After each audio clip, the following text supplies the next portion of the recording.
Assalamualaikum warahmatullahi wabarakatuh.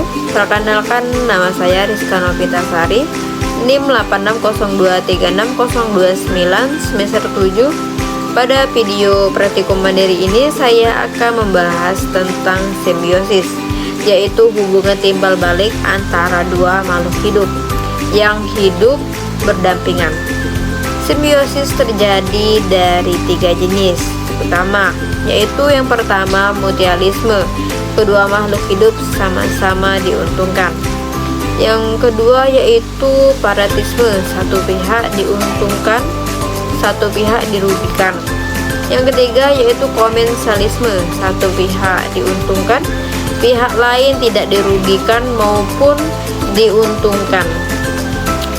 Tujuan praktikum ini adalah mengamati contoh simbiosis yang ada di lingkungan sekitar secara langsung untuk membuktikan bahwa interaksi antara makhluk hidup nyata terjadi di alam, bukan hanya dalam teori pelajaran IPA.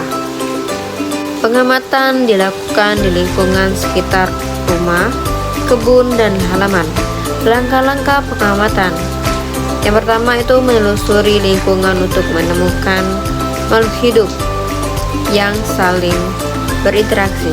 Yang kedua yaitu mengamati perilaku atau hubungan yang terjadi. Yang ketiga yaitu mengidentifikasi jenis simbiosis berdasarkan dampaknya. Yang keempat itu mendokumentasikan dengan foto atau video. Yang kelima itu menyimpulkan jenis simbiosis dari setiap contoh yang ditemukan.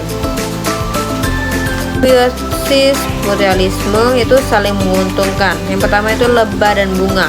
Lebah mengambil nektar sebagai makanan, sedangkan bunga terbantu proses penyerbukan ketika serbuk sari menempel pada tubuh lebah.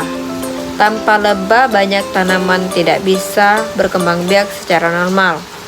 Yang kedua itu sapi dan burung pemakan kutu atau serangga.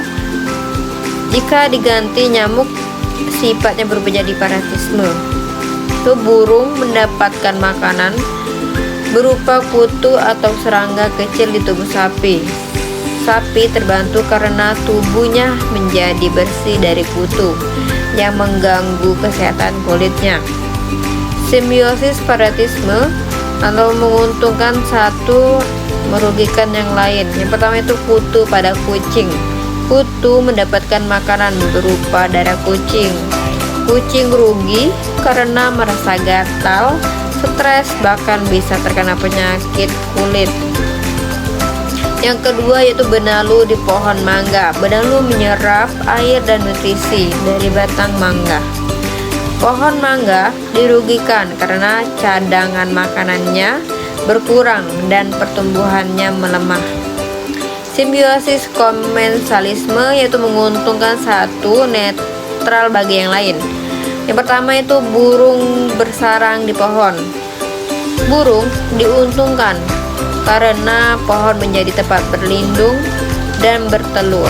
Pohon tidak mengalami kerugian ataupun keuntungan.